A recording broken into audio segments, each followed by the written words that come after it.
Yeah, well, I think that's really profound. I have to share this story with you. I don't think we've ever talked about another guy from Georgia. And this is back, I think, in 1990, and it has to do with the reason that I'm so committed to community service. And I'm at one of these Jimmy Carter Blitz builds for Habitat for Humanity. And I was there for a week. There was probably 300 volunteers.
He was religious about, saying that, saying it physically, in your presence, and insisted that we kiss him, right? I was in my 40s when he passed away at age 93, and that is something that, really had a profound impact. So the self-assessment tool talks about financial responsibilities. It talks about being physically involved with, your children, being emotionally involved. And the fourth component, the fourth quadrant, is the spiritual involvement, right? And, if you grew up in a spiritual household, maybe it just seems sort of second nature. Right. But, all too often, that's just not the case. Right. So, who are your spiritual leaders, right? If you're not actively engaged in your church, your synagogue, no matter what your religion is, where are your kids going to get the spiritual leadership? That's right. That's right. Well, I mean, because to your point, it doesn't really matter what religion, right?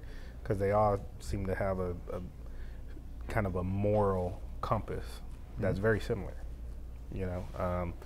and you have to have someone who's, been there and done that, and someone who you can kind of look up to. And I look at it as,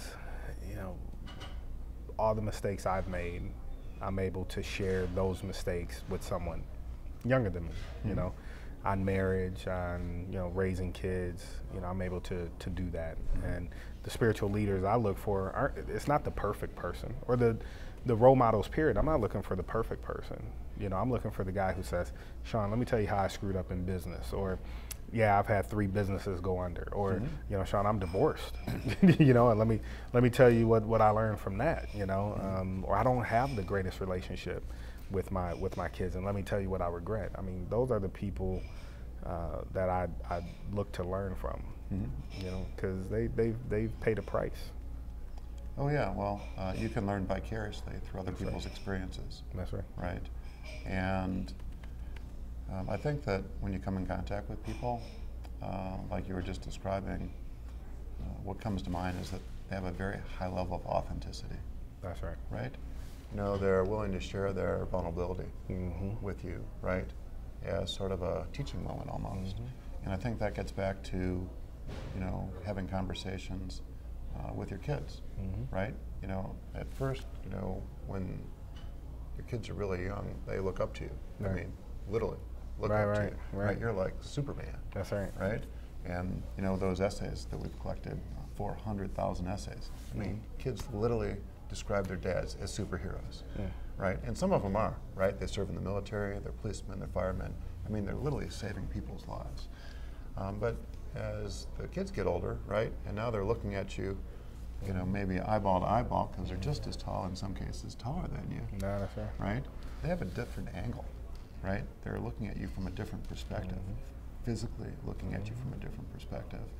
And, you know, they see things for what they really are. So if we can discipline ourselves to be more expressive on average, and I'm certainly not a good role model, you know, 24/7 about this, but if you can, you know, share little anecdotal stories about, you know, what it was like back when, right? And my kids are always like, that was back in the day, Dad. That's right. That's right. Yeah. That's right. Wait, That's you right. just wait. And then the eyes roll, like with your daughters. Trust me, that is 100% for sure going to happen. They're going to roll their eyes at you. You're going to be like, where in the world did that come from? But, you know, all good. That's right. All good stuff. And, you know, I think that it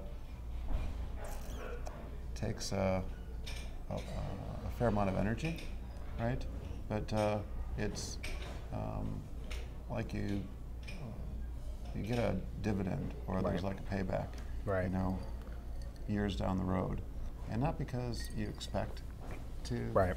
you know, get something back, but I think the rewards are to, you know, see your kids developing some independence of their own, and getting some feedback from other people in the community, whether it's other parents, you know, sort of affirming that, oh, you know, that young Sean or that Madison, right? You know, you won't believe, you know, what they were doing. Hopefully in a positive way. No, right? that's right. And you know, that's sort of the icing on the cake.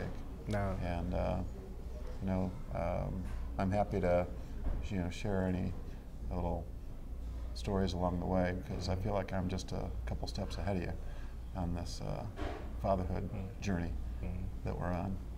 Well, I will tell you, I know, you know, for a fact from my own personal experience, however, whatever you invest in your kids, it does come back, right? Because at one point, you're going to, and I see this with some of my friends who have older kids, you know, whereas now, I'm like, you know, I got to spend time, you know, and I force myself to, you know, be very conscious of how much time I'm spending and whatnot. At some point, you know, I'm going to be calling them when their lives get busy, and I'm going to be calling them to spend time with me. And I like to think that I'm seeding, you know, their expectations of spending time with dad and mom when their life gets busy. Maybe it's guilt. You know, I don't really care how we get there, as long as when I want to spend time with them, you know, they come back home. And but I think how kind you are, how much time you spend, how you treat them, how you talk to them, all those things come back, you know, much later in life. Yeah, well, it's like anything. These are relationships. That's right. Right? And we That's all a great have way the to same look amount at of it. time. That's a great way to look at it. We all have the same amount of time every day. And who are you investing in? That's right. You know, is it all about work and business development, building business relationships? And there just has to be a balance. That's right. Right? And you know, you don't want to look back and say, I should have done something differently or could have done something differently if you can avoid it. That's right. And you know, fun stuff.